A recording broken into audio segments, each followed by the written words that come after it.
Sejam bem-vindos, então, a mais uma aula nossa ao vivo, né? Hoje eu vou falar sobre a lei da oferta e da procura. É uma aula, acho que é talvez a mais extensa, assim, da semana, mas acho que é bem tranquilo. Tem uns gráficos aqui que ajudam a entender um pouquinho melhor. A atividade 1 eu prorroguei até hoje, tá? Porque ontem à noite, umas 4 pessoas, nas duas turmas, tanto do matutino quanto do noturno, entraram em contato para avisar que o cigarro estava instável, que o cigarro estava com problema, e de fato estava esquisito, mas ele passou por 2 atualizações ontem à noite, o que não é comum, e aí eu prorroguei, né, para até hoje à noite, e amanhã de manhã eu já publico as notas, tá? Só para avisar, caso alguém pergunte, é esse o recado só também, tá? Bom, então, essa questão da lei da oferta e da procura, ela é bem recorrente no âmbito da economia. Talvez é uma das coisas que mais impactam aí a economia e que tem um certo grauzinho assim de, de proporcionalidade, digamos assim, né? Mas não é sempre uma regra, não é sempre que isso acontece. Esse gráfico aqui, ele mostra a variação de preço da gasolina durante o período de mais ou menos 1963 até mais ou menos 2004, quase 2005. E o que a gente pode constatar por esse gráfico aqui, tá? Deixa eu só pegar aqui a caneta para poder fazer os destaques, Colocaram Nara, tá? já começou. Desse período, Já tá? começou. Desse período que a gente pode observar aqui, a gente tem um preço que ele tem mais ou menos aqui uma média, tá? Ele tem, opa, até ficou errado aqui o final. Ele tem mais ou menos uma média que gira em torno, né? Na época, eu girava, isso aqui é preço bruto, tá? Não preço final para o consumidor. Mas ele tem aproximadamente aqui uma média, e essa média, ao longo do tempo, ela foi sofrendo alguns picos, né? Principalmente para cima, em razão de alguns fatores históricos, né? Então, deixa eu limpar aqui de novo. Aqui a gente tem, mais ou menos nesse período aqui, o primeiro choque petrolífero, tá? Em 1975, a produção de veículo mundial, ela cresceu exponencialmente, principalmente americana e europeia. A brasileira ainda ficou meio assim, né? O Brasil estava tentando, por conta do governo militar, lançar veículo próprio, como teve ali o Gurgel e tal. Ainda estava muito na indústria nacional, né? Então, o Brasil ficou um pouco para trás nisso, mas a nível mundial, isso teve um crescimento muito grande, tá? E aí, nesse período, se vocês até pesquisarem na internet, vocês vão ver que tinha filas para abastecer, né? Tinha mais carro do que combustível disponível, e, e isso gerou uma crise do petróleo, tá? Foi a primeira crise do petróleo. Depois, por volta aqui de 1983, 84, teve o segundo choque petrolífero, que houve novamente, né, uma grande expansão da demanda, e novamente começou a faltar, e como faltava esse petróleo, isso acabava fazendo com que o preço tivesse que se elevar para poder manter uma demanda, né? Então, no primeiro choque, ele saiu de uma média de uns 60 para $2, vamos colocar assim, né? Depois, em 1980, ele chegou a bater pico de 2,80, 2,82, alguma coisa nesse sentido, né? Esses dois picos aqui. Depois foi diminuindo, né? Chegou a ficar mais ou menos abaixo aqui da média, em alguns períodos. E aí veio a primeira guerra do Golfo, tá? Que tornou novamente o produto um pouco mais elevado, batendo aqui aos $2 por galão, né? E novamente ele foi estabilizando, né? Teve o menor valor registrado aqui por volta de 1,20, $1,20, no finalzinho dos anos 90, início dos anos 2000, e novamente guerra do Iraque, o preço sai daqui para cá, num curto espaço de tempo, nesse primeiro pico aqui mais elevado, a gente tem um aumento da demanda sem um aumento da produção. Nesse segundo caso aqui, a gente tem uma demanda relativamente estabilizada, mas uma falta de oferta desse produto, tá? Então, isso a gente olha, isso a gente analisa do ponto de vista econômico, porque isso traz reflexo tanto para quem produz quanto para quem consome, tá? Então, a gente precisa estudar a teoria da oferta e procura ou lei da oferta e da procura.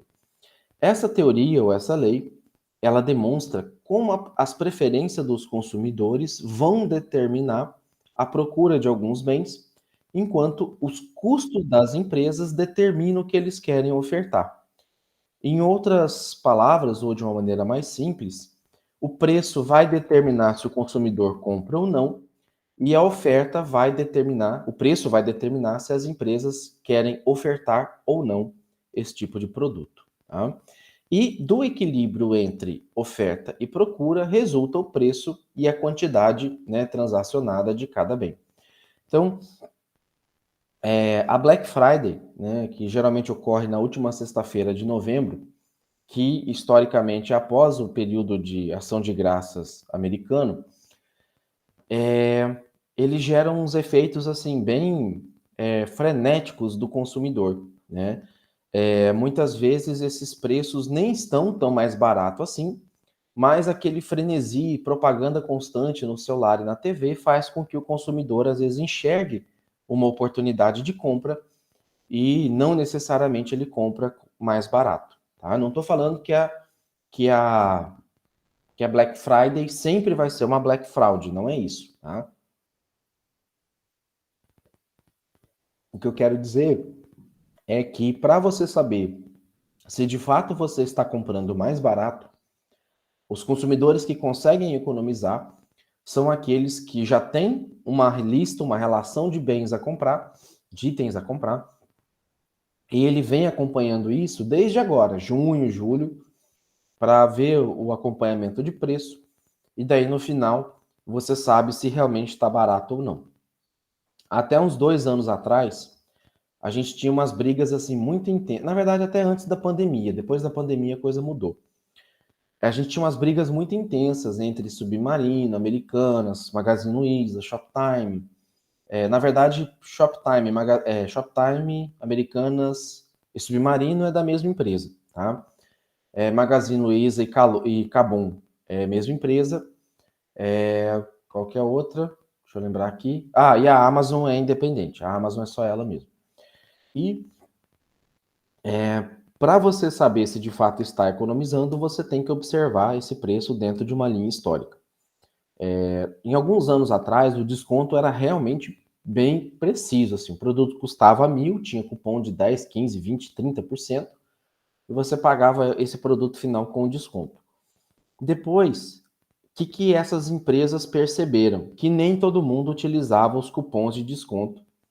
Então, elas mantiveram o preço um pouco mais elevado ao preço natural e trabalhavam com a questão do cashback. Tá? O que é o cashback? É um dinheiro de volta, você faz uma compra e parte desse dinheiro volta para você.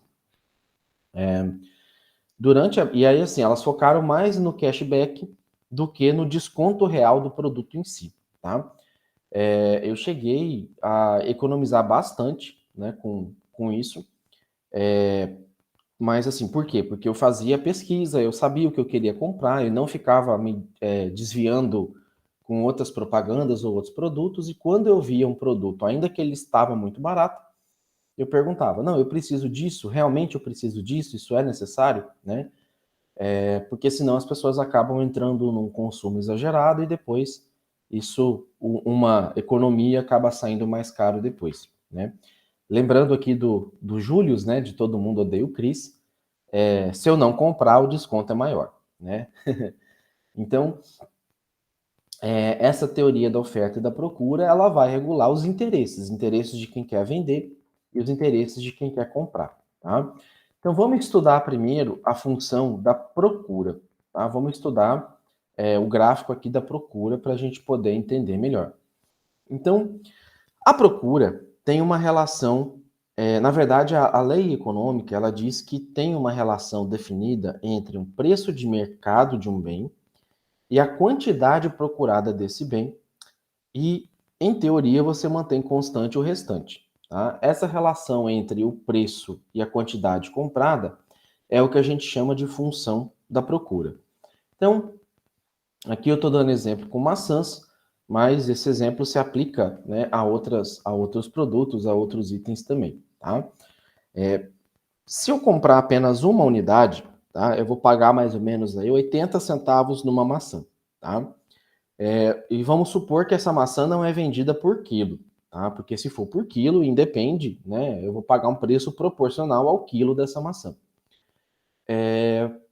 Eu estou comprando de um comerciante que não tem balança e já está ali durante o dia, ele quer vender o estoque dele, né? Isso é muito comum na feira, né? Com abacaxi, né? Um abacaxi por 5, dois abacaxi por 10, três por 12, por aí vai, né?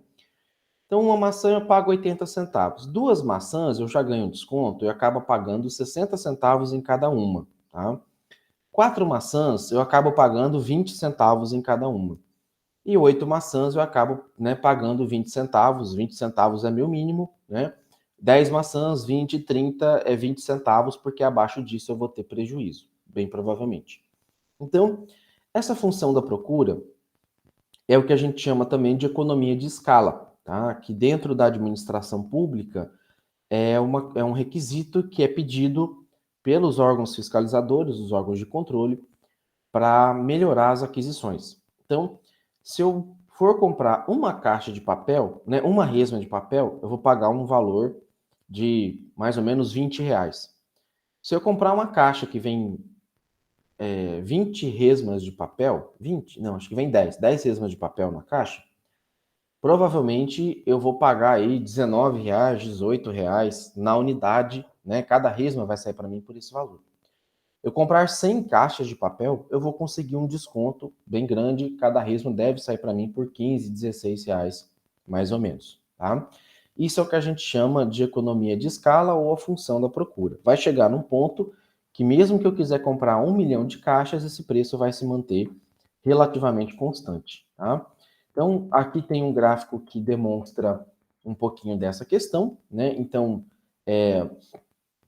uma quantidade, tá? Que fica mais ou menos aqui, eu pago 80 centavos. Duas quantidades eu já pago 60 centavos. Quatro quantidades eu pago 40 centavos. E, perdão, 20 centavos, tá? Aqui, tá? E a partir disso, né, 6 unidades, 8 unidades, ele fica fixo aqui em mais ou menos 20 centavos, tá? Então, isso é o que a gente chama de função da procura. E aí eu tenho, né, a questão da curva da procura. Né? Essa curva da procura, a função da procura, é uma relação existente entre o preço de um bem e a quantidade comprada desse bem. Tá? Esse gráfico, ele mostra a mesma coisa que eu exemplifiquei ali do lado, né? A quantidade procurada com o preço. Então, aqui eu tenho um outro exemplo, né, de um preço por caixa em euro, de flocos de cereais, né? Então, quando o preço está em 5 euros, eu tenho uma quantidade, está mais caro, eu tenho menos pessoas comprando, eu tenho 9 milhões de pessoas querendo comprar esse flocos de cereais. Muito provavelmente são pessoas de alto poder aquisitivo que precisam do produto, a necessidade do produto supera o valor, né, que ela tem à disposição para pagar esse produto. Tá? Então, a 5 euros, eu vendo 9 milhões de caixas de flocos de cereais por determinado período. Tá? Vamos colocar por ano. Se esse preço ficar a 4 euros, tá? Eu vou ter um leve aumento aqui, eu vou ter, em vez de 9, eu vou ter 10 milhões de caixas procuradas, né, sendo com a intenção de serem compradas por ano. Se esse preço for caindo a 3, a 2, chegar a 1 euro, tá? Eu vou ter aqui 20 milhões de pessoas interessadas em comprar esse produto, porém, vai chegar num ponto que isso vai se estabilizar. Mesmo que eu colocar 80 centavos, 50 centavos de euro, 10 centavos, isso vai estabilizar porque eu também tenho pessoas que não têm interesse em comprar esse tipo de produto, tá? E aqui ele faz, né, lembrando aqui a matemática da escola, a mesma questão. Se eu tenho um preço aqui de 5 euros, tá? Eu tenho aqui mais ou menos umas 9 milhões de caixa vendida por ano. Quando eu abaixo isso para 4 euros, que é o ponto B, eu já aumento aqui para 10. Quando eu trago esse preço para 3 euros, eu tenho uma outra quantidade aqui de mais ou menos 12, tá? Quando eu baixo aqui para, cadê aqui, 2 euros, eu tenho aqui 15, né? E por fim aqui a 1 euro eu tenho uma quantidade de 20 milhões. Essa curva aqui, tá? Que é representado pela letra D, tá? De demanda, tá? Ou na verdade ele vem todo em inglês, que é demand, tá? Demand.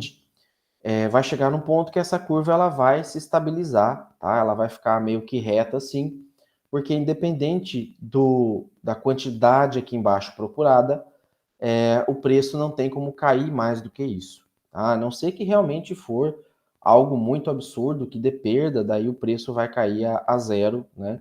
Se for uma situação de perda, tá? Mas normalmente essa curva ela vai se estabilizar assim, ou pode acontecer, deixa eu limpar aqui o gráfico, tá? Pode acontecer às vezes dela continuar caindo, mas de maneira mais suave, né? E talvez não tocar ou ficar bem próximo de tocar aqui o gráfico, tá? Estou pegando aqui em cima, é como se fosse a continuidade, é que eu estou fazendo com o mouse, daí sempre fica torto isso aqui, tá?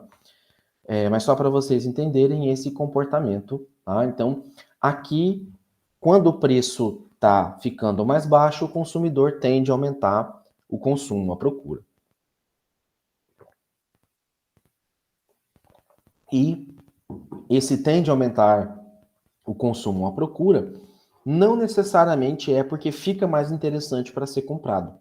É porque muita gente realmente às vezes não tinha esse valor ou isso não cabia dentro do orçamento familiar para comprar. À medida que o preço abaixa, agora cabe no orçamento, agora dá para comprar, né? Em vez de comprar uma carne de segunda, eu vou comprar uma carne de primeira. Então, isso acontece também, tá? Então, essa função da procura é uma função decrescente, tá? Ela vai sair. A gente sempre vai ter, isso também é interessante frisar, que a gente sempre vai ter aqui nesse eixo, né, na parte vertical, a questão do preço, e nesse eixo horizontal, a questão da quantidade, tá? Então, isso, num gráfico de economia, sempre vocês vão ver dessa maneira, tá? Porque isso é uma convenção científica para não ficar ali tendo que virar gráfico de ponta cabeça ou espelhar para poder entender o comportamento dele, tá? Então, essa função da procura, ela sempre vai ser decrescente, tá? Então, isso é importante frisar. Quando o preço de uma mercadoria aumenta, mantendo-se, né, as outras variáveis constantes, os compradores tendem a consumir menos dessa mercadoria, tá? Por quê? Porque o preço aumentou, você vai ter uma retração de consumo do mercado. De maneira análoga, de maneira similar, quando o preço abaixa, mantendo-se as outras variáveis constantes, né? O que eu chamo de outras variáveis? A demanda, o interesse, a necessidade daquele produto, né? Aumenta a quantidade procurada, tá? Então, eu tenho um exemplo aqui com tomate, com feijão. Volta e meia, a gente sempre vê aí no jornal, tá? Propaganda de, o tomate está muito caro, o feijão está muito caro, né? Tomate, feijão, cenoura, batata são itens que são sazonais, têm a sua produção ao longo do ano sazonal e tem épocas de aumento e demanda, né? A demanda geralmente é a mesma, mas o preço oscila bastante por conta da oferta, tá? Feijão não é todo ano que dá para plantar, não é, né, durante todo o período do ano que dá para plantar.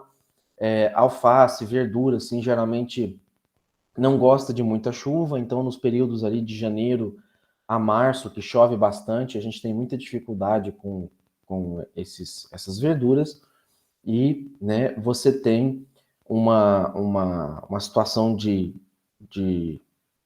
de demanda alta ou constante, mas uma oferta desse produto, né, é um pouco reduzida, e isso faz com que o preço aumente. Tá? Então, essa função da procura, quanto mais alto o preço, tá, menor, tá, é a quantidade procurada. Tá? Quanto menor o preço, tá, maior é a quantidade procurada. Tentem enxergar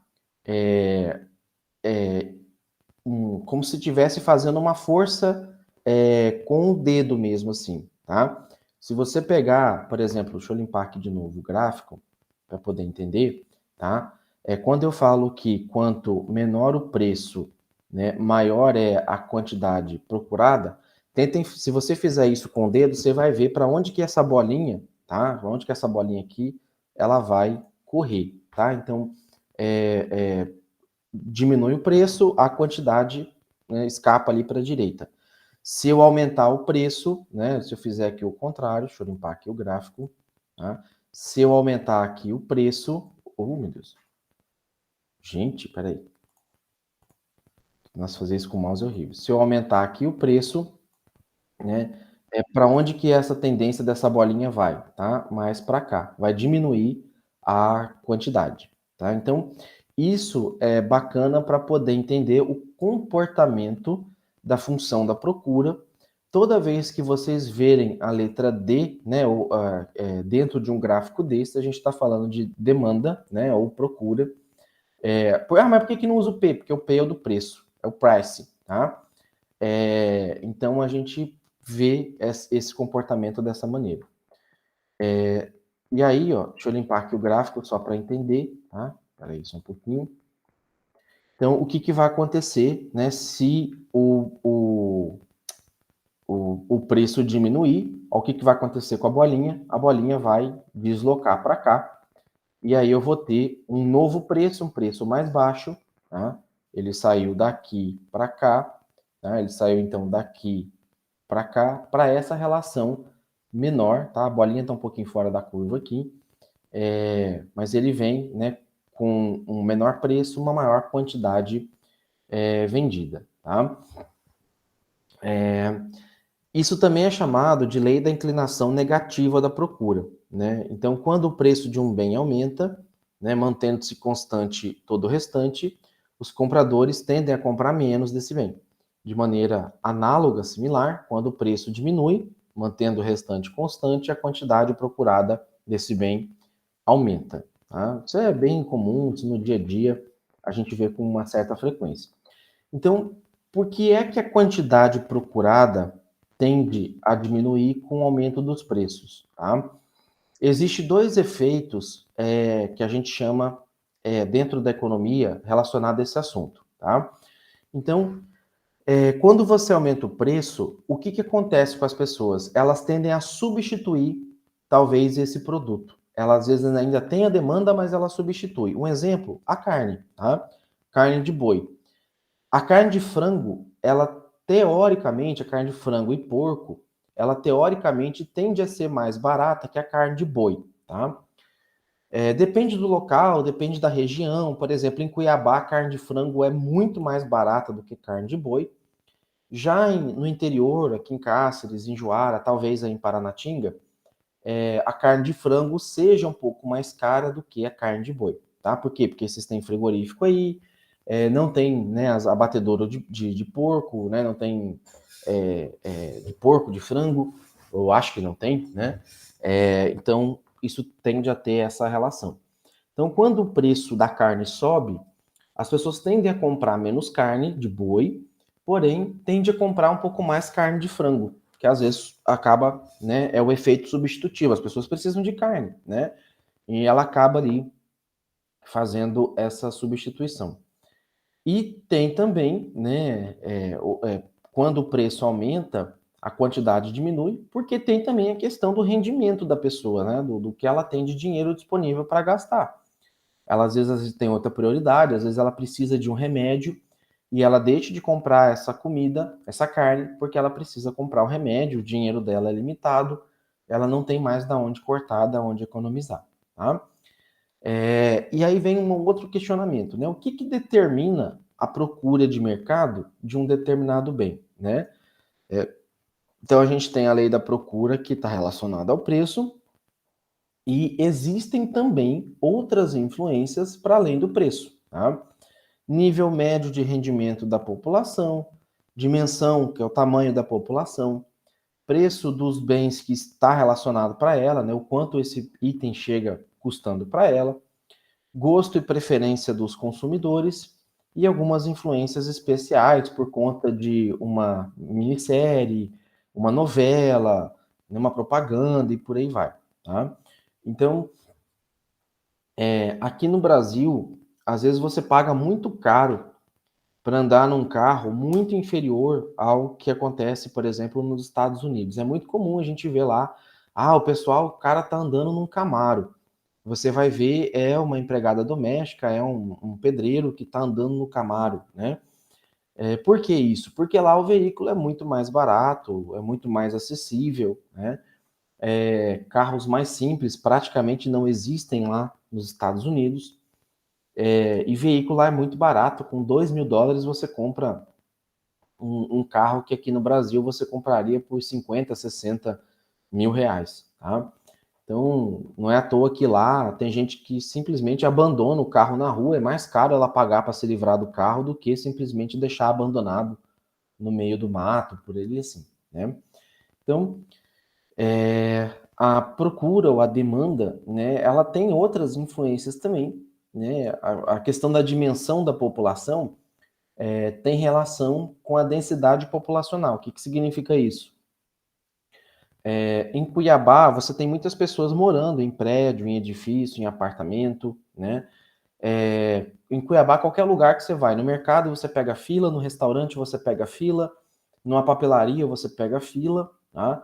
Porque você tem uma quantidade de pessoas morando e trabalhando num espaço, num metro quadrado muito menor do que tem aí em Paranatinga, do que tem aqui em Cáceres, e isso influencia também nessa questão do preço, tá? Mais pessoas morando ou trabalhando num espaço menor, significa que há mais disputa por espaço, disputa de preços, os aluguéis são mais caros, tá? E o aluguel é parte de um custo, então isso torna o custo um pouco mais caro, um pouco mais elevado, tá? Um aluguel de uma kitnet em Cuiabá hoje deve estar em torno de 800, 900 reais. Você não vai achar menos, talvez até mais de R$ 1.000, né? R$ 1.000 aqui em Cáceres você aluga uma casa de 3 quartos, dependendo, acha até com piscina por R$ 1.000 aí. Bom, por 1.000 não sei, mas por um salário mínimo que dá 1.200 aí, você acha casa com piscina de 3 quartos aqui em Cáceres numa boa, com muita facilidade. Kitnet aqui está em torno de 350, R$ 400, né? E tem bastante disponível, né? Não tem pouco. Então, com relação à variação da procura, né? Quando você tem uma variação no preço, a quantidade procurada vai variar, o que faz deslocarmos, né, ao longo da curva, tá? Então, com a variação da vida econômica, a curva da procura pode sofrer deslocamentos. Quando se alteram outros fatores que não o preço, pode acontecer também de variar o preço, tá? Variar, na verdade, a demanda em razão de outros fatores, tá? Então, o que aconteceu por conta da procura de automóveis nos anos 80 e 90, tá? Porque acabou aumentando o rendimento das famílias. Então, aconteceu, quem vivenciou aí, né? Eu nasci em 80, então eu não vivenciei tanto, mas os anos 80, assim, do ponto de vista econômico, foi considerado ali a década perdida. Mas quando eu traço 80, 90, foi na verdade o finalzinho dos anos 80, início dos anos 90, que aí acaba acreditando mais para 90 do que para 80, né? E onde foi constatado, né, que o rendimento das famílias aumentou, e o rendimento das famílias aumentando, muda-se também essa dinâmica, tá? Então, tendo o rendimento das famílias aumentado, há um deslocamento da curva da procura, tá? O que vai acontecer com ela? Não sei se dá para, deixa eu ver se dá para enxergar aí direitinho, ó. Ela tem um efeito de deslocamento, tá? Ela vai sair daqui para cá, tá? Esse deslocamento ou essa área aqui, ó, que é a diferença da curva, é o que a gente chama de crescimento econômico. Eu falei sobre isso numa aula anterior, tá? Isso é o que o governo chama de crescimento econômico. Isso é o que o governo chama, que é o que todo governo quer, crescimento econômico, tá? Porque o que vai acontecer, tá? Com uma situação dessa aqui. Deixa eu limpar o gráfico aqui. O preço vai se manter, tá? Opa, perdão. O preço vai se manter, tá? Ele vai ficar mais ou menos aqui assim. E a quantidade vai aumentar. Você não precisa mudar o preço, né? Ah, aumentou a quantidade de gente interessada em comprar veículo. Mas por que o preço se manteve? Porque a renda das pessoas aumentou. Então foi possível aumentar a produção sem necessariamente aumentar o preço. Tá? A produção acompanhou a evolução econômica das pessoas. Tá? E aí você tem aqui esse deslocamento. Deixa eu limpar aqui de novo a tela.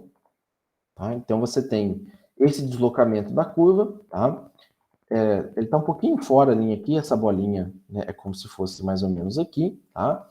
Então eu consigo aumentar a quantidade, há um aumento na quantidade procurada, mas não há um aumento do preço em si do produto, porque o rendimento das famílias aumentou. Tá? Elas não precisaram necessariamente socorrer empréstimo, a produção conseguiu se adequar a esse aumento, né? Ela se preveu, ela se organizou para isso, então não houve necessidade de aumentar o preço, porque os outros fatores mantiveram-se constantes, tá? Isso é bem raro de acontecer, tá? E isso acaba acontecendo também em países que estão em desenvolvimento, né? Então, um outro exemplo, só um minuto. Um outro exemplo é que durante a pandemia, né, o que aconteceu com a procura do álcool em gel ali nos meses de junho e julho, né? A gente teve o seguinte, houve uma redução da quantidade ofertada, tá? Então, essa curva deslocou para trás, para a esquerda, tá? A quantidade ofertada diminuiu de início, tá? Ela diminuiu, e de início o preço se manteve constante, tá? Porém, depois de um certo tempo, aumentou a procura das pessoas por álcool em gel e a quantidade ofertada havia diminuído, o que fez com que o preço aumentasse, tá? Mas eu já vou chegar nesse raciocínio daqui a pouquinho. Então, durante a pandemia, né, a quantidade ofertada acabou diminuindo, tá? Por conta de fatores logísticos, por conta de desvio do boro, né, que é um dos, acho que é boro, se eu não me engano, que é utilizado para fazer o álcool em gel, por conta do fechamento das fábricas. Então houve uma diminuição da oferta de álcool em gel, né, e de início o preço se manteve, ele não reduziu, tá? Por quê? Porque simplesmente a curva se deslocou para a esquerda, tá? Porque simplesmente houve uma redução da quantidade e de início não houve mexida no preço, tá? Um outro exemplo aqui também é quando você tem, o que a gente está vivenciando agora, na geração de vocês, provavelmente, da Luciana, Débora, a Mirna, talvez vocês são de uma geração que tem 2, 3, 4, 5 irmãos, tá? Se vocês não tiverem isso de irmãos e irmãs, né, vocês são quase uma exceção. Na geração ali de quem nasceu nos anos 60, 70, é mais ou menos isso que tinha de irmãos. Na década de 40, 50, era de dúzia, né? Meia dúzia, uma dúzia. 60, 70 caiu para 3, 4, 5 irmãos. Na minha geração, que foi ano 80 ali, mais ou menos 90, já caiu para 3, 2, né? E hoje é uma geração de 1 ou 2, né? Às vezes, muito raramente, 3 filhos ali em diante, tá? Então, essa quantidade de membros familiares, vamos chamar assim, com o tempo, ao longo do tempo, vai reduzindo a quantidade de pessoas disponíveis para cursar ensino superior. Tá? Hoje, na Unemat, a gente está estudando quais são os fatores que estão influenciando a falta de aluno no ensino superior. Tá? Da turma do matutino, hoje acho que está com 25, 27 matriculados, se eu não me engano. O noturno ainda está com quase 50, né? Ainda manteve os 50. Parece que a gente perdeu muito aluno, mas se eu comparar com outros cursos de administração da Unemat, proporcionalmente nós somos o curso que mais tem aluno ativo e matriculado e frequentando o curso, né, já concluindo o 4º semestre, tá? E quando a gente abre edital de vaga remanescente, edital de vestibular, nós estamos tendo uma dificuldade. Tem de 60 cursos da Unemat do último vestibular, 33 não tiveram 40 inscritos, que são as 40 vagas ofertadas nesses cursos. Então, só 27 dos 60 conseguiram ter disputa por entrar no ensino superior, né? Coisa que há 5, 10 anos atrás não acontecia. Sempre teve proporção de pelo menos 2 candidatos por vaga, né, que significa 80 candidatos para 40 vagas, 3 candidatos por vaga, que significa 120 candidatos para 40 vagas.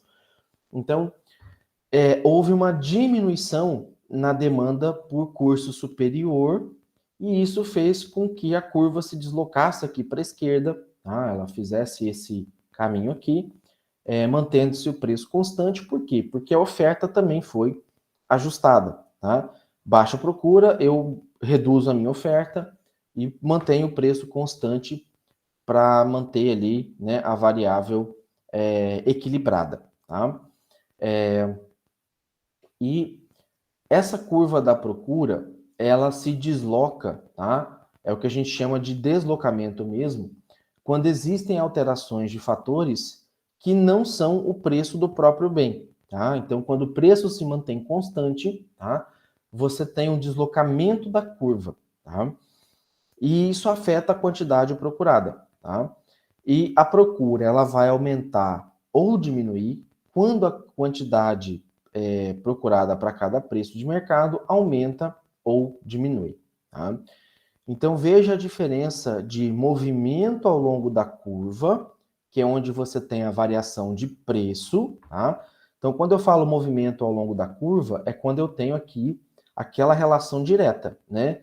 Preço, quantidade 8, preço 9, quantidade 12, opa, saiu tortinho aqui, quantidade 12, preço 7, mais ou menos aqui, tá? Quantidade 16, preço 4, tá? Então, isso eu tenho movimento ao longo da curva, tá? Quando eu tenho variação de preço. E quando eu tenho, tá? Variação de outros fatores que não são preço, tá? Então, o preço se mantém constante, mas a curva ela vai se deslocar, tá? Então, o preço se manteve vou pegar aqui, a 10, tá? E a quantidade procurada chegou aqui a mais ou menos 13. O preço se manteve a 10, mas a quantidade procurada chegou aqui a 20, né? Então, o que vai acontecer com isso aqui? Essa curva ela vai se deslocar, tá? Mais ou menos para cá. O preço se manteve a 10, mas houve uma quantidade procurada de 24. Então, essa curva ela vai sair daqui e vai se deslocar para cá, tá? É que é ruim fazer isso só com o mouse. Então, entendam que em determinadas situações você tem movimento, tá? E ora você tem deslocamento. Movimento é quando há um desequilíbrio entre oferta e demanda, e aí o preço regula isso, e deslocamento ocorre quando você mantém o preço, mas o crescimento ou o decrescimento econômico, né, que seria uma redução econômica da população, faz com que isso se desloque. Tá? Então, o que vai acontecer agora quando acabar esse incentivo aos veículos? Tá? O preço deve se manter estável, porém, as montadoras elas vão reduzir também a sua produção, porque ela sabe que vai ter. Como é que ela sabe, professor? É porque ela estuda o mercado, ela sabe o comportamento. E ela tem economista também contratado lá, administrador, contador, né, que sabe que isso vai acontecer. Então, se ela fabrica uma média de 100 carros por dia, né, acabando, e durante esse período agora de incentivo para a compra do veículo novo, então ela sabe que ao acabar esse incentivo, daqui a alguns dias, ela não vai mais continuar produzindo 100. Se ela continuar produzindo 100 veículos, ela vai estar tendo excedente de produção e ela vai ter que diminuir o preço dela. Então, o que ela faz? Ela reduz para 60 veículos, 50 veículos por dia, para que o preço se mantenha, para que volte ao fluxo de venda normal antes do incentivo. Não é nem voltar antes do incentivo, ele deve até reduzir, chegar a índice mais baixo do que estava antes do incentivo. Tá? E aí, aqueles dois efeitos que eu falei, que é o efeito substituição e o efeito do rendimento, influencia nessas curvas também. O efeito de substituição é quando a gente tem uma situação em que o preço do bem aumenta e ele é substituído por outro similar, né? Então, quando aumenta o preço da carne de vaca, o consumidor tende a ir para a carne de frango, tá? Mas ele não tem dinheiro mesmo, nem para carne de frango. O que as pessoas compram? Farinha e ovo, tá? Os dois itens que são substitutivos da carne. O ovo por ser uma proteína, né, um pouco mais barata, e a farinha ali geralmente substitui o arroz, inclusive, tá? Para dar sustância ali, para dar enchimento, tá? Isso é muito, muito comum de acontecer, tá? Inclusive aqui em Cáceres, volta e meia, a gente vê na porta de supermercado as pessoas já nem pedindo assim dinheiro, porque acha que pedir dinheiro vai comprar bebida. Elas pedem, compra uma farinha, compra um óleo para mim, compra, né? Eu tô passando fome, né? Compra uma caixa de ovo, justamente por conta disso, né? Sempre que me pedem, eu sempre compro, né? Para poder ajudar. E mesmo que ela pediu às vezes só uma farinha, eu compro ali um frango, compro uma carne, né?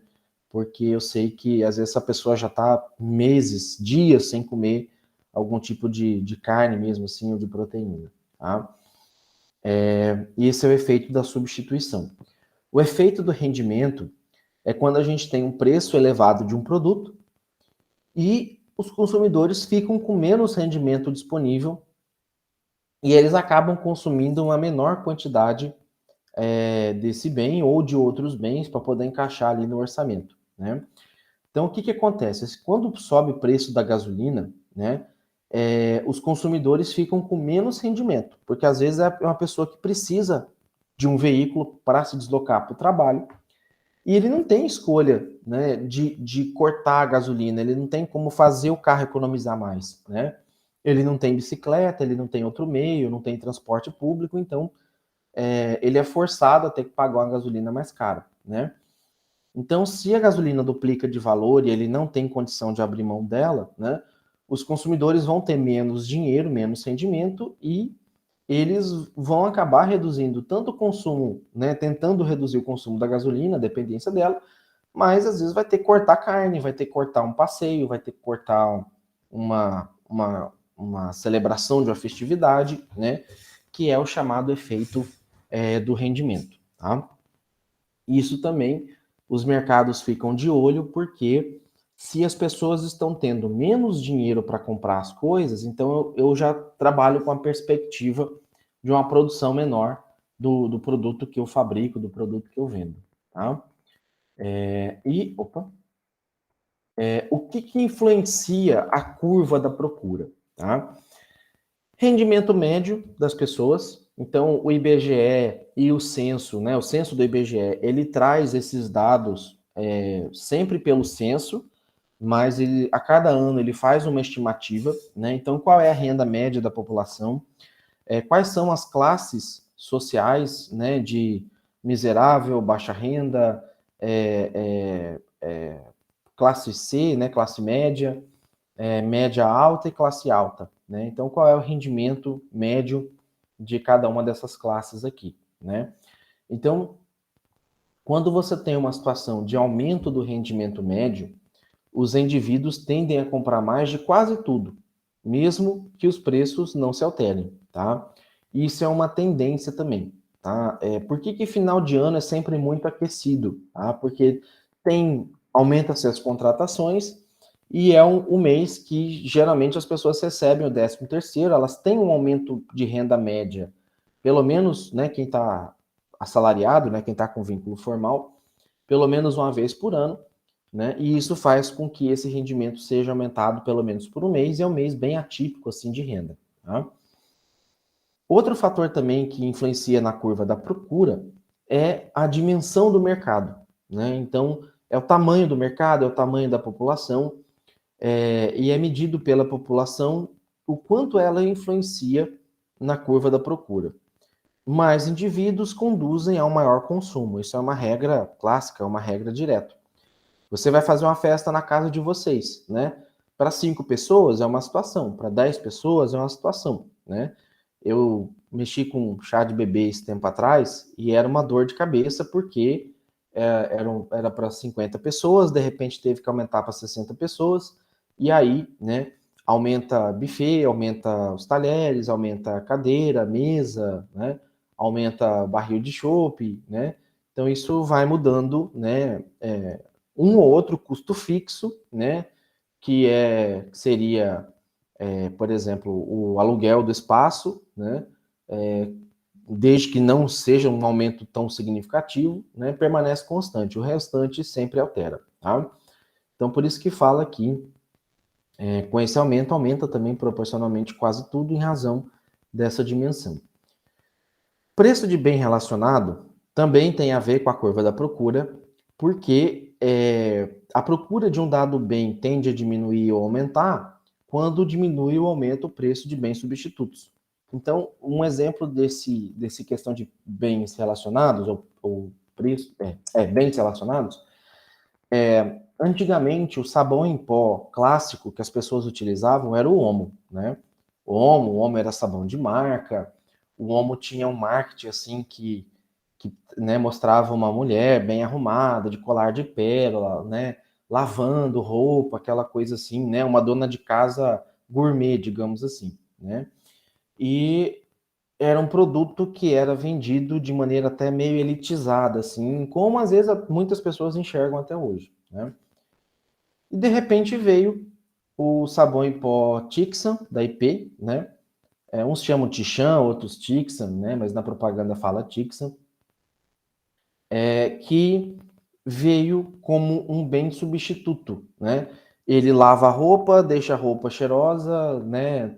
Assim, em termos de qualidade, não perde necessariamente para o IP, né? Se perder ali a coisinha mínima, que a diferença de preço acaba compensando comprar ele por ser mais barato. Pelo menos era assim, né? Hoje ele está um preço bem parecido com o Omo. Da mesma maneira, produtos de outras marcas, né? Um danoninho da Xambinho é muito mais caro por conta da marca dele. Um leite em pó Ninho é mais caro que um leite em pó da Piracanjuba, por exemplo, né? Um leite condensado Moça, ele é bem mais caro do que um leite condensado Piracanjuba ou Nenê, né? Então as pessoas, quando o preço sobe muito, ela tende a comprar um outro de uma marca mais barata, que é o que a gente chama de bens relacionados. Tá? Quanto às preferências, também influencia na curva da procura. O gosto do consumidor representa uma variedade de influência cultural, histórica, e também afeta uma curva da procura. Um exemplo disso aqui é refrigerante, tá? Refrigerante, as pessoas aqui no Brasil, elas não bebem Pepsi, é só se falar um refrigerante de cola, é Coca-Cola, tá? São pouquíssimas as pessoas que preferem a Pepsi ali na hora de comprar. Mas quando você vai num restaurante que ele tem exclusividade com a Ambev e que só vende Pepsi, as pessoas acabam tomando, né? Então é uma questão, às vezes, de preferência mesmo, assim, né? De escolha. E todo o mercado, bar, geralmente tem muita promoção, propaganda, faixa ali de cerveja, de refrigerante. E no próximo semestre vocês vão ver na administração mercadológica, que é o marketing, né? Como que esse efeito funciona, né? Esse efeito visual. Por que a gente vai num bar, é cheio de banderola, propaganda? Por que a gente senta num bar, a mesa é da Skol, da Brahma, da Cristal? Isso é para ficar o que a gente chama de top of mind, para ficar no topo da mente. Assim, na hora de você for pedir para o garçom uma bebida, você vai ver aquelas propagandas e você vai repetir aquilo que você está vendo. Você está sendo influenciado sem perceber, tá? Mas é questão de gosto. Uma cerveja Antártica aqui no Mato Grosso quase não é pedida. É pedida a original. Mas Antártica normal, sem ser original, ela quase não é pedida e tem diferença entre elas de fabricação, tá? Já em Minas Gerais, e Kaiser não vende de jeito nenhum aqui em Mato Grosso, tá? Já em Minas Gerais, a cerveja que vende é a Kaiser, né? No Mato Grosso, geralmente, a que mais pega ou é a original, Antártica original, ou é a Skol, tá? Tem a Heineken, tem a Budweiser e tal, mas a preferida, sim, até então, dos consumidores são essas. Tem novas cervejas entrando no mercado, mas são essas as preferidas. Já em Minas Gerais, São Paulo, o pessoal é fã da Kaiser, né? E da Antártica normal mesmo, sem ser a original, tá? Então isso muda às vezes de região para região, às vezes é questão cultural, às vezes por exemplo, talvez vocês já devem ter falado ou já ouvido alguém falar que a Cristal é muito fraca. A Cristal é fraca, a Cristal é horrível, né? Eu escuto muita gente falar isso. E eu só conheço uma pessoa, um amigo meu, que realmente bebe a Cristal porque gosta dela. O restante, assim, ninguém gosta, o pessoal fala mal. Em termos de propriedade química e física, ela é muito próxima da Skol, tá? É muito próxima mesmo, assim. Ela muda pouquíssima coisa na fórmula dela, mas acabou pegando uma fama assim bem ruim, por questão de preferência mesmo dos consumidores, tá? E influências específicas é quando você tem a procura de determinado bem influenciado por fator sazonal específico, como, por exemplo, a venda de guarda-chuva em dia chuvoso, né? Eu não saio de casa pensando em comprar um guarda-chuva, mas de repente eu estou no meio da rua, com uma chuva gigante vindo, eu preciso ir embora para casa, e tem um vendedor de guarda-chuva passando ali, e eu acabo comprando esse guarda-chuva porque eu preciso ir para casa, eu não tenho tempo de esperar a chuva passar, né? Uma época de Copa do Mundo, você tem um aumento nas vendas de camisas da seleção brasileira, porque é uma influência específica. Acabou a Copa, não vende mais camisa, né? A não ser que for campeão, talvez ainda vende por mais um tempo, mas se perder, as pessoas não têm o hábito ali de comprar, tá? Vou avançar mais um pouquinho aqui, senão a gente vai enrolar bastante. Bom, expliquei a curva da procura, né? Então, vamos explicar agora. Eu falei aqui do ponto de vista do consumidor, o que influencia o consumidor. Agora, vamos falar da oferta, né? De quem produz. Vamos estudar a curva aqui de quem produz, tá?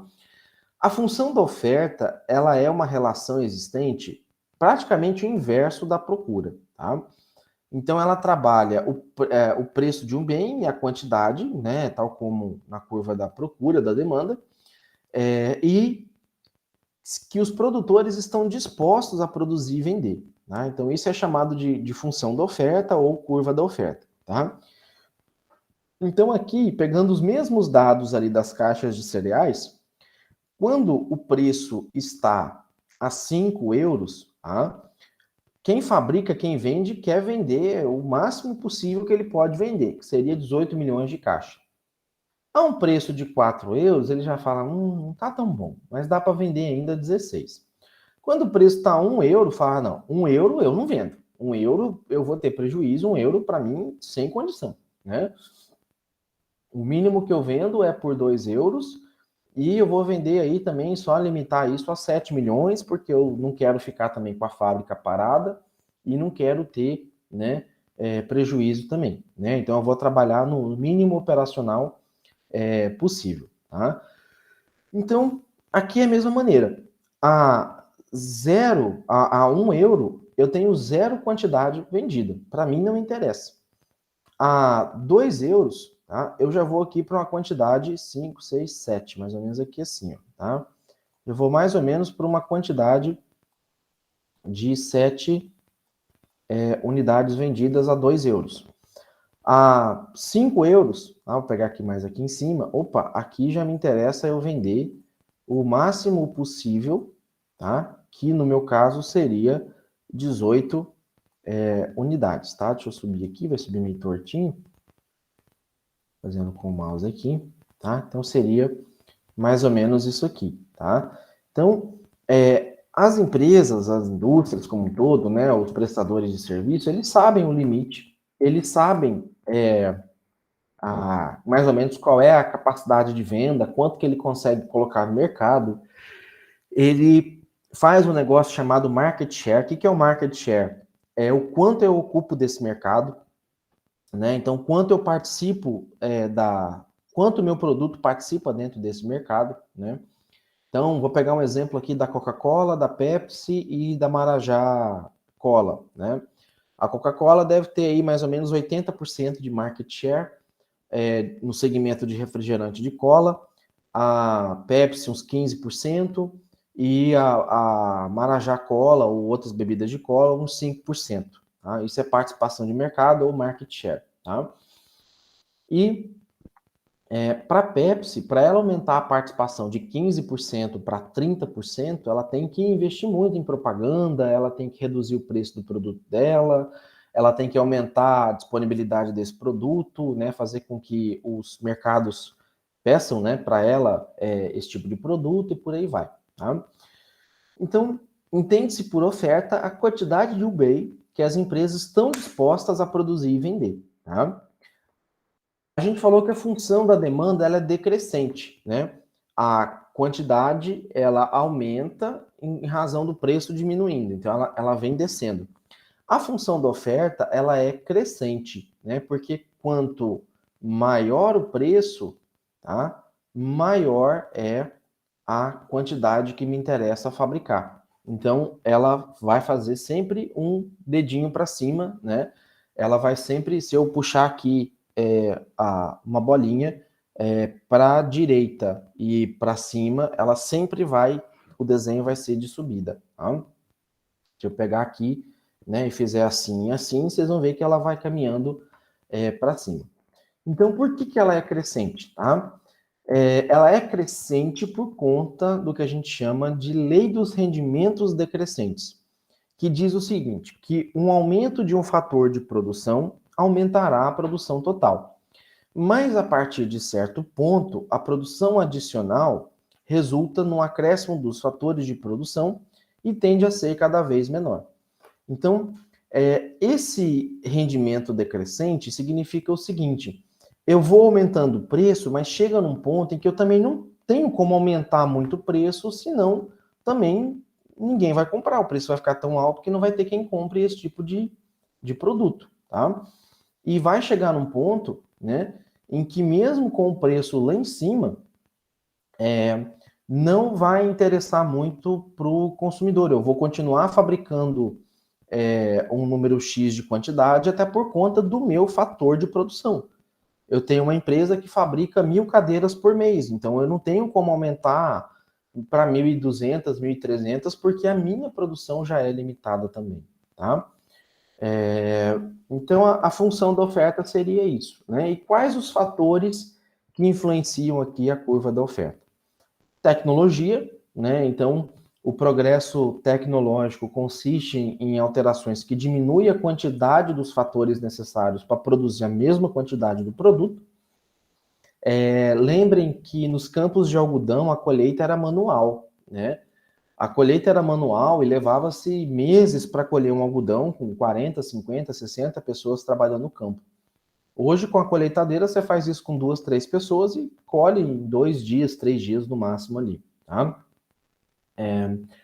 A tecnologia, ela faz, né? Quem trabalha com salgado, por exemplo, venda de salgado, que antigamente tinha que fazer na mão ali, um por um, hoje você já tem máquina que você só joga a massa e o recheio e ela dá o formato certinho, tamanho padronizado, né? E você consegue fabricar uma quantidade de salgado com muito menos esforço, bem mais padronizado, num custo muito menor, tá? Então isso tem a ver com a tecnologia, tá? A tecnologia influencia o aumento da oferta. Eu, Gustavo, se eu fosse vender salgado para festa, eu teria uma limitação física, pessoal. E tendo uma máquina, eu posso expandir para 2 máquinas, para 3 máquinas e aumentando a minha capacidade produtiva, tá? Outra questão também é o preço do fator de produção. Então, quando o preço do fator de produção diminui, o custo de produção é menor e a oferta tende a aumentar, tá?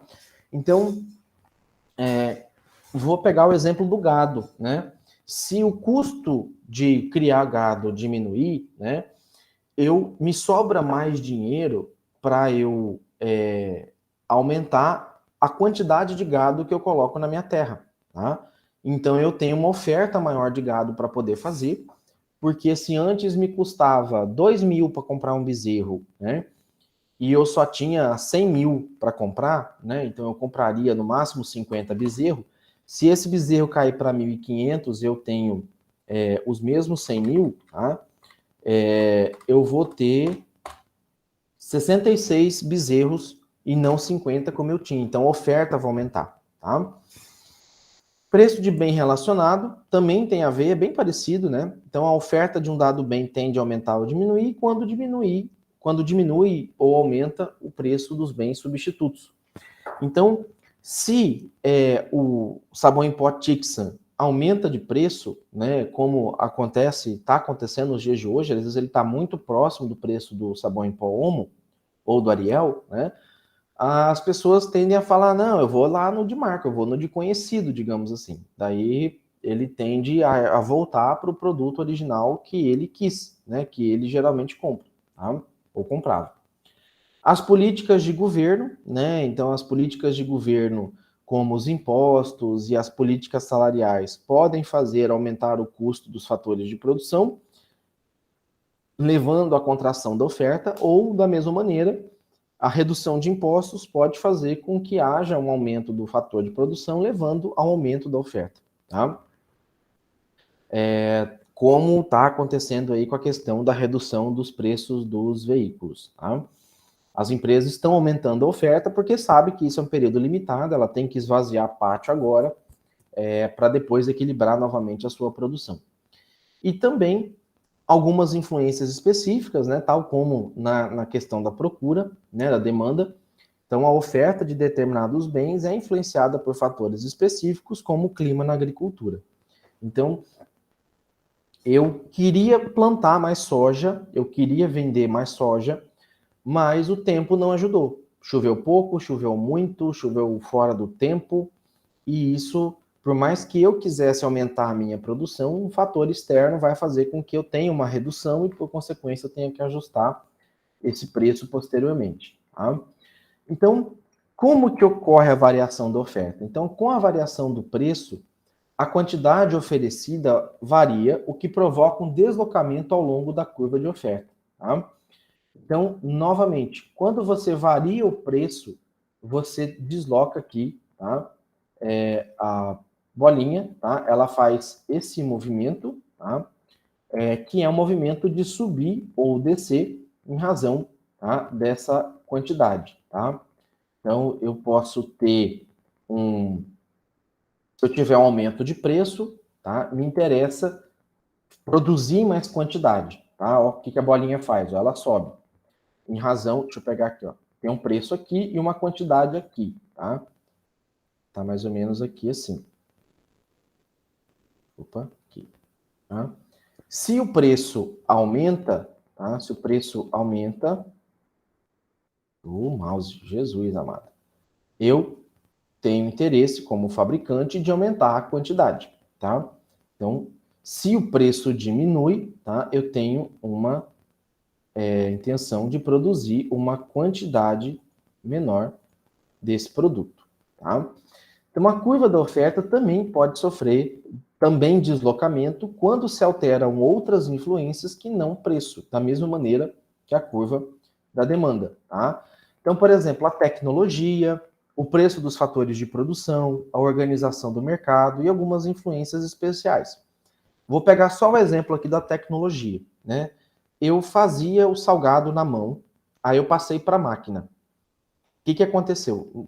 Vamos supor que a qualidade do salgado não foi afetada, tá? Se minha máquina quebra, tá? Eu posso ter um deslocamento dessa curva, tá? Se essa máquina quebra, eu não vou mexer no meu preço, eu não vou aumentar o preço porque a máquina quebrou, eu voltei a fazer manual. O preço vai se manter, porém a curva vai se deslocar, tá? Não, eu comprei mais uma máquina, eu tenho condição de aumentar a minha produção. Então, o preço vai se manter e a curva vai se deslocar para cá, tá? Então, ela vai se deslocar para cá, quando eu aumento a minha produção.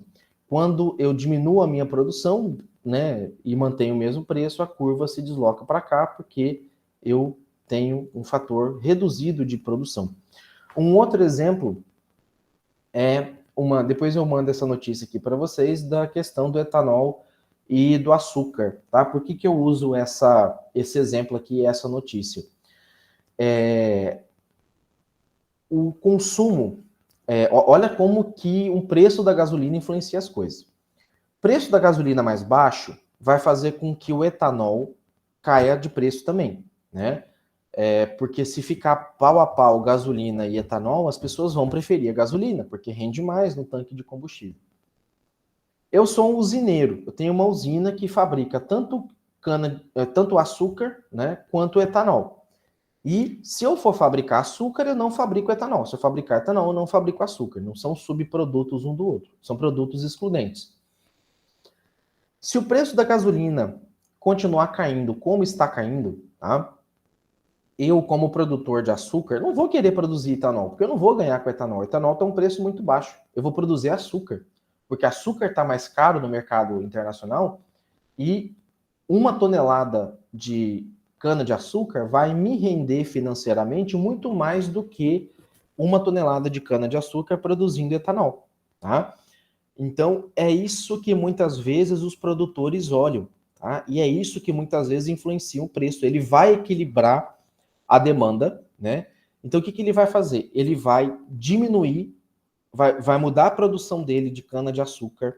Vamos trabalhar num cenário que a gasolina baixou de preço, tá? O que esse produtor vai fazer? Ele vai pegar a produção de cana-de-açúcar, vai focar no açúcar, ele vai reduzir a produção de etanol, vai faltar etanol no mercado, porque ele sabe qual é a média de consumo mensal, e com essa falta de etanol no mercado, ele consegue aumentar o preço e equilibrar o preço ali para que as pessoas comprem o etanol sem que ele tenha perda em comparação à gasolina. É isso que ele vai fazer, tá? Ele vai ajustar a demanda dele, que é o que a gente chama de organização de mercado, em razão de outras variáveis que vão influenciar ali a produção dele, tá? Então, do mesmo jeito que na demanda, na procura tem deslocamento, na oferta também tem. Então, quando existe alteração de fator que não o preço do próprio bem, né, que afetam a quantidade oferecida, designam-se por deslocamento da curva de oferta. Né? Então, aquele exemplo da máquina que faz salgado. Tá? A oferta aumenta ou diminui quando a quantidade oferecida para cada preço de mercado aumenta ou diminui. Então, se eu comprar mais uma máquina de fazer salgado, eu vou manter o mesmo preço, porém a quantidade que eu fabrico, né, vai aumentar. Né? Então, eu mantenho o mesmo. Deixa eu limpar aqui a tela. Eu mantenho o mesmo preço. Tá? Vamos supor que eu estou vendendo aqui a R$10 a cada, sei lá, 10 unidades de salgado. Porém, com um módulo, uma máquina, eu fabricava aqui aproximadamente umas 15 unidades por hora, e eu com 2 máquinas, eu mantenho a R$10, porém eu passo a fabricar aqui 20 quantidades por hora, né? Uma nova peça para ela, enfim, tá? Então, vejam que há diferença de movimento, né, ao longo da curva e deslocamento, que é essa setinha, sair daqui para cá, por variação de outros fatores que não o preço. Tá? Então, da mesma coisa da demanda, da procura, tem também com a oferta. Tá? Então, para concluir aqui a variação da oferta, né? O que acontece a oferta da indústria automotiva com a introdução robótica nas fábricas? Eu tenho um deslocamento da curva, eu consigo produzir mais veículos, tá? Olha o que acontece, deixa eu ver como está aparecendo aqui na projeção para vocês. Droga, peraí.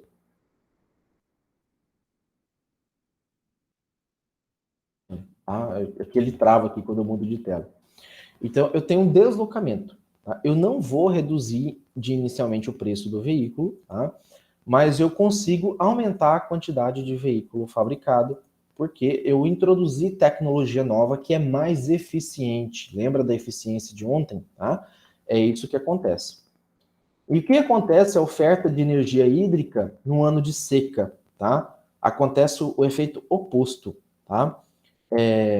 Eu tenho menos energia fabricada, tá? Porém, isso não muda o preço dessa energia. Não muda vírgula, tá? Porque aí vem o governo e taca aquela bandeira vermelha, bandeira amarela, né? E por que ele põe a bandeira? Porque ele não pode mexer no preço. Aí ele usa aquele efeito da bandeira vermelha, né? Como uma diferença de preço. É tudo artifício contábil, tá? Mas só para vocês entenderem. Então, num ano de crise hídrica, a energia fica mais cara, mas não pelo preço do quilowatt, tá?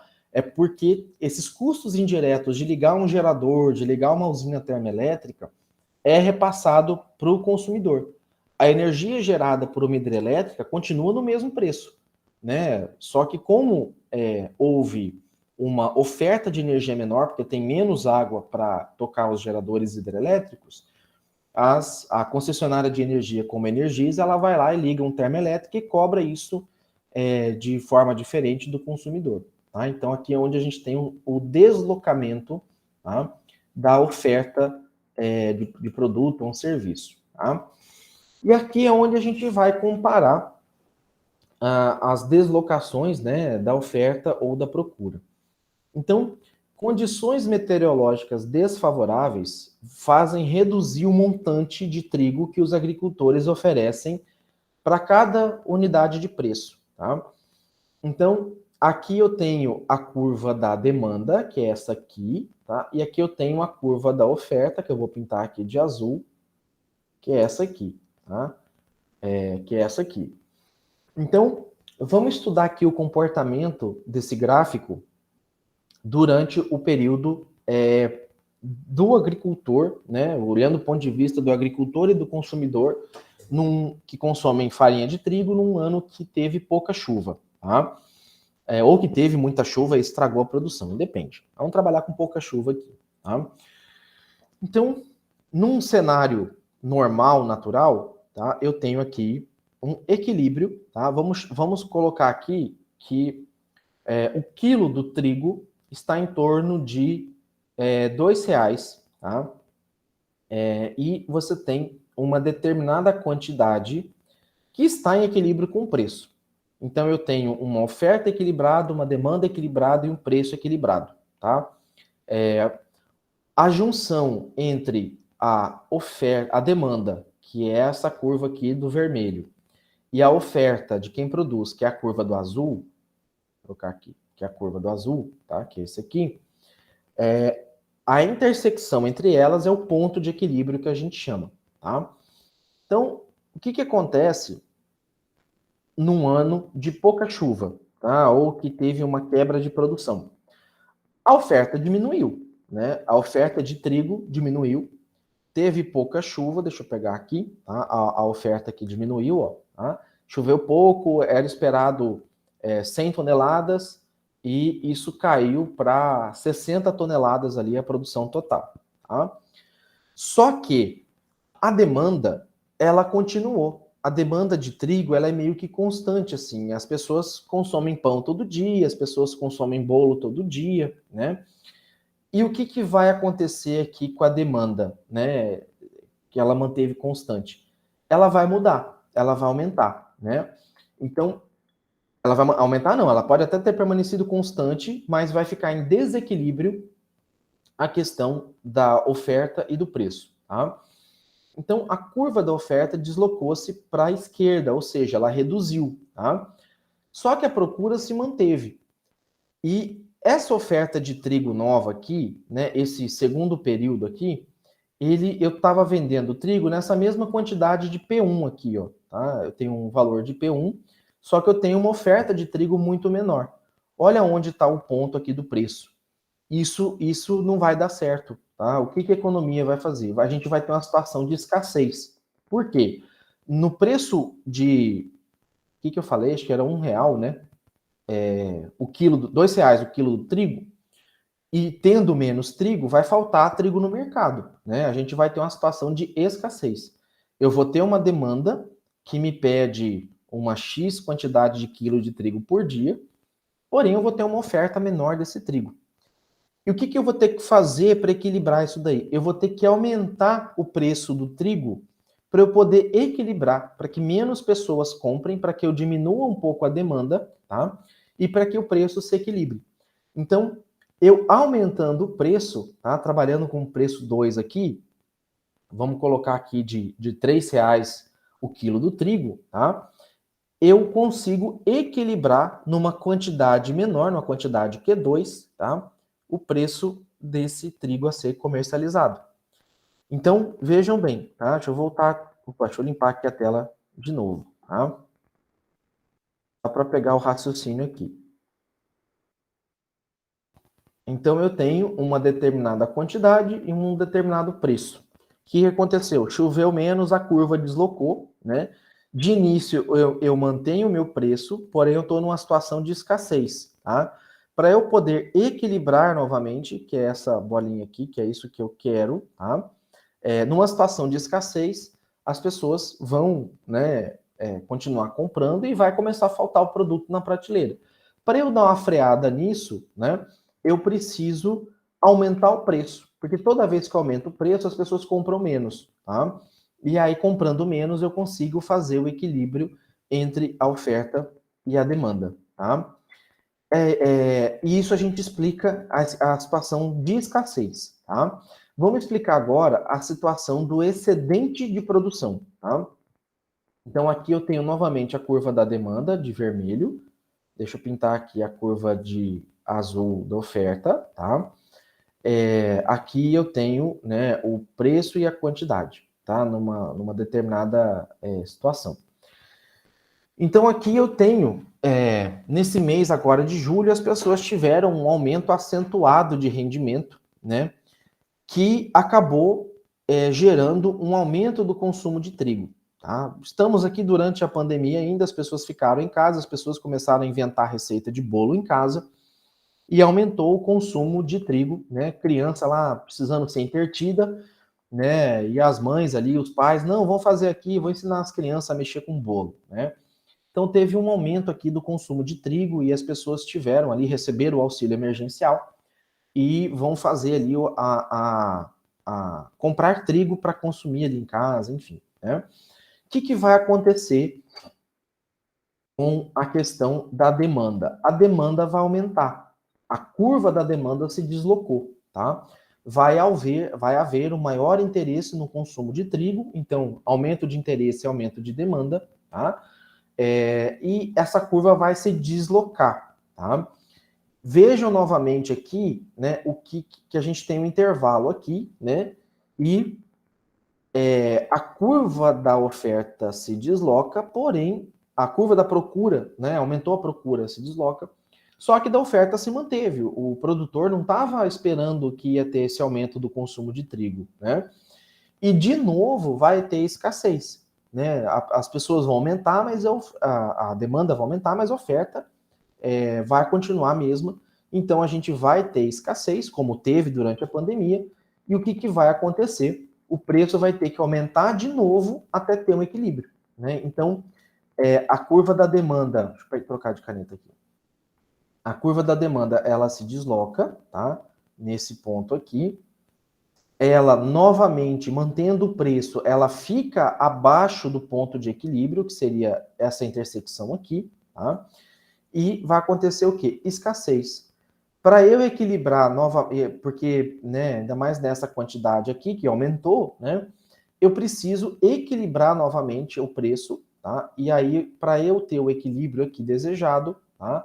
Eu tenho que aumentar o meu preço, tá? Então, eu tenho que sair dessa situação de P1 para ir para a situação de P2. Deixa eu limpar aqui, tá? Então, ó, a curva deslocou, né? Houve uma situação de escassez, eu aumento o preço, tá? Para reduzir a quantidade demandada e assim equilibrar novamente a oferta e a demanda, tá? Então, o que acontece quando compradores e produtores se encontram, né? A força da oferta e da procura opera através do mercado para produzir o equilíbrio de preço e quantidade, que é o que a gente chama equilíbrio de mercado. Professor, isso tem a ver com a questão da mão invisível? Quase, é muito parecido, tá? Porque a mão invisível são as forças que agem no mercado para ele se autorregular, tá? Então, quando o preço de mercado é P1, né, eu tenho situação de escassez. Por quê? Porque eu estou abaixo, tá, do ponto de equilíbrio aqui, tá? Então, tudo que tiver, qualquer intervalo que tiver dentro dessa triangulação, né, de um preço 1, que é esse aqui, eu vou ter uma situação de escassez, tá? E aí, qual vai ser o comportamento, né? Eu vou ter que aumentar o preço para eu reduzir a quantidade e daí equilibrar novamente, tá? Agora tem uma outra situação.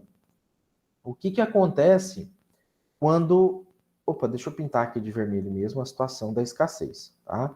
Então, toda vez que eu tenho uma oferta menor, né, do que a demanda, eu vou ter essa situação, uma demanda maior do que a oferta disponível, eu vou ter uma situação de escassez, tá? Quando eu tenho uma situação em que eu tenho uma demanda menor do que a oferta, eu vou ter um excedente, né, de produção. Então, quando eu aumento o preço, né, aqui eu estou fazendo um efeito inverso. Eu aumentei o preço, tá? O que vai acontecer com a minha oferta? Eu vou querer sempre aumentar, né? Porque o preço está alto, eu como fornecedor vou sempre querer aumentar. Porém, o consumidor não vai querer pagar mais caro, então vai reduzir a demanda dele. Quando isso acontece, eu tenho um excedente de produção, tá? Então, do ponto de equilíbrio para cima, eu tenho excedente, e daí para ele se equilibrar, eu tenho que reduzir o preço, né, novamente, para eu poder aumentar a minha demanda de produção. E quando eu tenho a situação inversa, né, que é uma demanda maior do que eu tenho de oferta, eu tenho um aumento, tenho escassez, tá? Então, por isso que fala que a economia é o estudo da escassez, porque tem que fazer mais com menos, né? Ou fazer mais com a mesma quantidade de recursos, e o preço ele tende a ser sempre o equilíbrio de mercado, tá? Então, o equilíbrio ele ocorre no preço a que a quantidade é igual à oferecida. No mercado concorrencial, onde você tem competição, esse equilíbrio resulta da intersecção das curvas de oferta e da procura, e nele não há tendência do preço descer ou subir. Por isso que nas situações de monopólio, né, ela desequilibra essa intersecção, porque monopólio é o preço que colocar e quem puder pagar vai comprar, né? Então, por isso que ninguém quer, porque não tem uma situação de equilíbrio, você só vai ter desequilíbrio. E o preço de equilíbrio é também designado por preço de fecho de mercado, é outro nome que se dá, porque significa que todas as ordens de compra foram satisfeitas e a produção toda vendida, né? Ou seja, é o cenário ideal, é o cenário perfeito, tá? Então, aqui tem, né, um gráfico, acho que vai ter uma questão do questionário que inclusive cai esses gráficos aqui para vocês entenderem, né? E aqui demonstra, né? Quando você tem as situações aqui, acima, né, mais oferta do que demanda, você tem excesso. Quando você tem situação em que... Opa, vou pegar vermelho aqui. Quando você tem uma situação que você tem uma maior demanda, né, ou a demanda contínua, mas tem pouca oferta, tá? Você tem situação aqui de escassez, tá? Então, pegando o exemplo aqui das caixas de cereais, né? Na situação A, quando o preço da caixa está a 5 euros, eu tenho uma quantidade procurada de 9 unidades. Então, percebo aqui, deixa eu pegar aqui de amarelo, pegar uma outra cor. O preço a 5 euros, tá? Eu tenho uma quantidade, eu quero vender 9, né? Mas eu só consigo aqui uma quantidade de venda, na verdade, 18, né? Um preço a 5, porém eu não vou ter demanda para isso, né? Então eu tenho um excedente de produção, o que tem que fazer com o preço cai. A 4 euros, tá? Que é essa outra situação aqui, eu ainda tenho, né, um excedente, eu tenho aqui uma condição de 16, porém eu não tenho quem consuma 16 milhões de caixas de flocos de cereais. O que eu tenho que fazer? Eu ainda tenho um excedente de produção, tenho que baixar meu preço. A 3 euros, eu tenho o equilíbrio entre oferta e demanda, tá? Que é a situação perfeita de equilíbrio de mercado. Se eu baixar para 2 euros, eu vou ter uma demanda maior do que oferta, tá? Se eu baixar o preço aqui para 2 euros, eu vou ter uma situação de escassez, da mesma forma de 1 euro, aí sim que eu vou ter uma escassez total, porque empresa nenhuma vai querer fabricar, tá? Então existe um negócio dentro da economia que parece até um palavrão, chamado ceteris paribus, tá? Na oferta e da demanda. O que é esse bendito ceteris paribus aqui? Ele diz o seguinte, que um dos maiores exemplos que utilizam essa condição de oferta e procura é a formação de preço. Sem a condição de vários outros fatores, né, que devem ser considerados como um constante, né, como alteração da procura de um bem, quando varia o rendimento do consumidor, ou da oferta, quando se altera a receita das empresas, a gente utiliza essa condição constante com o nome de ceteris paribus, né? Ou seja, ceteris paribus é um modelo de concorrência perfeita, um modelo que se mantém estável às outras condições para que o preço possa se equilibrar, tá? E aí você considera apenas alteração de preço de mercado para explicar a questão da oferta e da procura, tá? Então, mantendo a condição ceteris paribus, se a oferta de um produto ou serviço aumenta, o preço de mercado reduz. Até tem questão também no questionário sobre isso, né? Se a oferta de um exemplo, eu tenho aqui, depois da pandemia, teve muita oferta de álcool em gel, o preço do álcool em gel reduziu, né? Porque os produtores focaram a venda em álcool em gel e o consumo reduziu, então o preço reduziu. Se a oferta de um produto ou serviço diminui, o preço de mercado vai aumentar, né? Eu tenho mais pessoas querendo comprar, né? E eu tenho um produto ofertado numa quantidade menor e isso vai fazer com que o preço aumente. Se a procura por um serviço ou produto aumenta, o preço de mercado também aumenta, porque eu vou manter uma condição de produção constante e o preço vai ter que equilibrar porque houve um aumento na demanda desse produto. E se a procura por um produto ou serviço diminui, o preço de mercado também diminui, tá? Então, basicamente, era isso que eu tinha que trabalhar com vocês na aula de hoje, né? Ainda bem que fechou aqui com mais ou menos 1h30 de aula. Deve ter dado um nozinho assim na cabeça de vocês um pouco, tá? Mas se for necessário, assistam novamente. Se for necessário, podem mandar pergunta. Se vocês verem alguma notícia, alguma situação, algum lugar que queiram trazer para a aula, só postar lá no grupo ou me mandar aqui no privado para a gente discutir, tá? E isso é bem bacana da gente poder ir trabalhando, tá? Não sei se ficou alguma dúvida, senão eu vou encerrar a gravação por aqui, tá?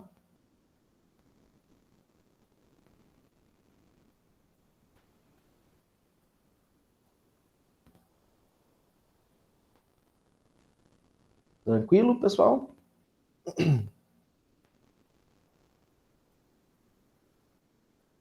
Beleza. Então, eu vou encerrar aqui a gravação, tá? Até final da tarde, acho que essa aula já está postada para vocês. Qualquer dúvida, só me chamar aqui, tá? Um abraço, tchau, tchau.